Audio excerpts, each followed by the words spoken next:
Hello viewers, আসসালামু আলাইকুম। আমি মেহেদি হাসান আছি আপনাদের সাথে ক্রাম বোর্ডের বিভিন্ন ধরনের ট্রিক শট এবং চ্যালেঞ্জিং শট নিয়ে। এখন আমি আপনাদের যে চ্যালেঞ্জিং শটটি দেখাতে চলেছি, আপনারা দেখতেই পাচ্ছেন রেড সাদা কালো এর গুটির পজিশন। এই পজিশন থেকে আমাকে ফার্স্ট রেড গুটিটি পকেট করতে হবে। আপনিও চাইলে আপনার ফ্রেন্ড সার্কেল বা সিনিয়র বড় ভাইদের সাথে এই ধরনের একটি চ্যালেঞ্জিং শট নিয়ে একটি চ্যালেঞ্জ ছুড়ে দিতে পারেন। তো এরকম সিচুয়েশন থেকে কিভাবে সহজ একটি শটের মাধ্যমে ফার্স্ট রেড গুটিটি পকেট করতে পারবেন সেই শটের কৌশলটি এখন আমি আপনাদেরকে দেখাবো। স্ট্রাইক এই পজিশনে পাতাবেন, কাঠের ঠিক ওই বরাবর স্ট্রাইক মারবেন, ওই কাঠে লেগে সেটের পিছে লেগে রেড গুটিটি ইজিলি এই পকেট করবে এবং স্ট্রাইকের বাড়িতে সাদা গুটিটি সরে গিয়ে লাইনটি একদম ক্লিয়ার থাকবে। শটটি দেখুন।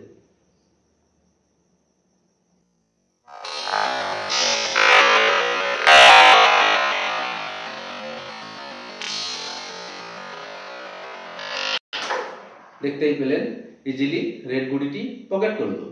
ক্রাম বোর্ডের এই ধরনের ট্রিক এবং চ্যালেঞ্জিং শট পেতে চাইলে আমার চ্যানেলের সাথেই থাকুন। আমি চেষ্টা করব ক্রাম বোর্ডের বিভিন্ন ধরনের ট্রিক শট এবং চ্যালেঞ্জিং শটগুলোর আপডেট ভিডিওগুলো কন্টিনিউ আপনাদের মাঝে নিয়ে আসার জন্য। ধন্যবাদ সবাইকে।